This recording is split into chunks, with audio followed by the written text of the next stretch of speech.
Nestled on the south coast of Jamaica on the shimmering Caribbean waters lay the legendary pirate stronghold of Port Royal. From the late 17th century to the early 18th century, this bustling port city earned a fearsome reputation as the mecca of pirate activity. More than being just a den of thieves, lawless figures rubbed elbows with traders, privateers and adventurers from every corner of the globe, creating a melting pot of different cultures. Its location at the mouth of Kingston Harbour made it an ideal base for pirates to launch raids on merchant ships travelling the trade routes of the Caribbean. The city's markets overflowed with exotic goods plundered from Spanish galleons and trading vessels, attracting traders that wanted to make profit from the spoils of piracy. Port Royal, with its narrow confines and compact layout, was set up as an easily defendable fortress against any attackers. Its natural harbour was also a sanctuary for ships seeking refuge from the open waters.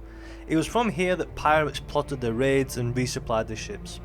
Its position as a port was perfect. Sitting on the southern coast of Jamaica, you had the view of surrounding waters, allowing its inhabitants to spot approaching ships from miles away. It not only provided a great vantage point, but it allowed Port Royal to control any access to the trade routes across the Caribbean.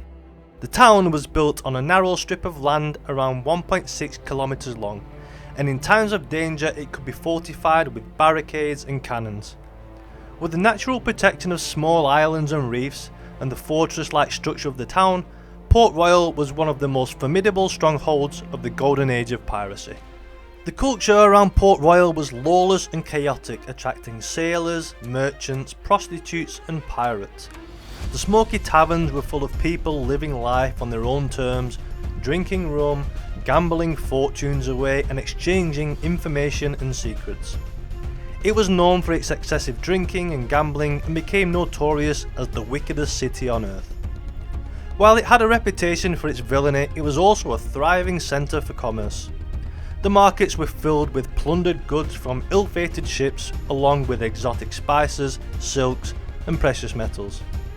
This trade network made Port Royal an important hub in the Caribbean, where people could find rare and valuable items to buy or trade. Warehouses were built to store all of the goods, and by the late 17th century the town was booming with around 6,000 people.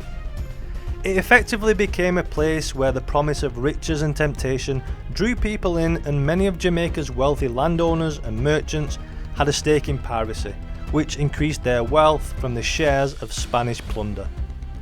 These landowners built brothels, taverns and gambling dens, giving places for the buccaneers to spend their money. Port Royal was the home port for some of the most infamous pirates of the Golden Age, such as Henry Morgan, Calico, Jack Rackham and Bonny.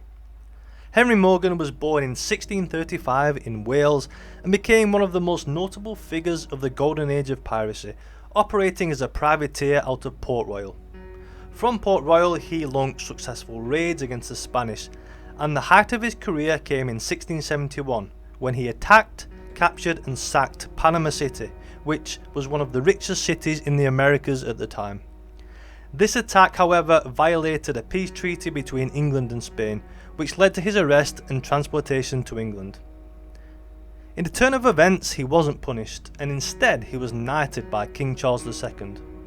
Upon this, he returned to Jamaica as Lieutenant Governor, which tasked him with defending the island and suppressing piracy. He did bring some order to Port Royal, but his past as a pirate meant that he remained as a very controversial figure. Calico Jack Rackham was born around 1682 in England. Calico is a textile made from unbleached cotton, and in 1700 its import was banned from India to protect the English cotton industry, so it's quite possible that Rackham earned his nickname as a smuggler of cloth. Calico Jack served under Captain Charles Vane, but after a disagreement he went his own way and embarked on a series of successful raids against small merchant vessels in the Caribbean.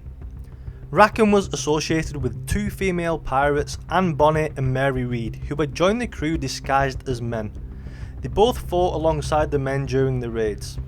Unfortunately for Rackham, his luck ran out in October of 1720, when his ship was surprised by Captain Jonathan Barnett and he and his crew were captured as it was said that they were supposedly drunk at the time they were attacked. The only members of the crew that put up a fight were Bonny and Mary Read, who fought fiercely but were ultimately overpowered.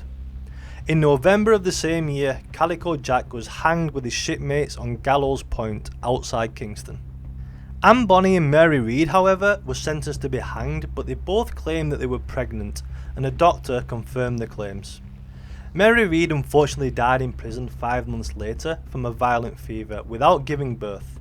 And Bonny continued to be imprisoned, and while we don't know much past that, we do know that she wasn't executed. It was said that when she visited Rackham on the morning of his execution, she told him that while she was sorry to see him there, if he had fought like a man, he wouldn't have been hanged like a dog. It was implied by Captain Charles Johnson that Anne may have returned to her father's home after eventually being released from prison. While pirates are very much known for chaos, each ship actually had its own code of conduct, which demonstrated a level of organisation and democracy within the crew. The common principles were to maintain order, ensure fairness and maximise profits from their ventures.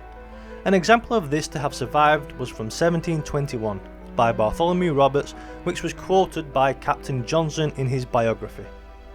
"Every man shall have an equal vote. The lights and candles shall be put out at 8 at night. Each man shall keep his piece, cutlass and pistols ready for action. He that shall desert the ship or quarters in the time of battle shall be punished by death or marooning. And no boy or woman to be allowed amongst them," which is quite apt given the story of Mary Read and Bonny and the legacy that those two left. And those are a few from the code of Captain Bartholomew Roberts, and as you can see, it was quite a structured set of ethics and rules. In 1692, the wickedest city on earth was struck with a massive earthquake, wreaking havoc on the pirate haven, causing much of the town to sink beneath the sea. Many were trapped beneath the rubble or drowned, and around 2,000 people died, and many more died not long after from disease and injuries. After this, efforts were made to rebuild Port Royal, but never recovered, and in 1702 a fire destroyed much of what had been rebuilt. After another earthquake in 1722, the town was abandoned and it faded into obscurity, sinking into the sands and ocean. Today, Port Royal is recognised as a World Heritage Site, offering visitors glimpses into its fascinating past. The history of Port Royal has been passed through generations and still captivates the imagination of people worldwide, inspiring books, movies and art. Thanks for watching. If you enjoyed the video, please like and subscribe to the channel for similar content, and I'll see you soon.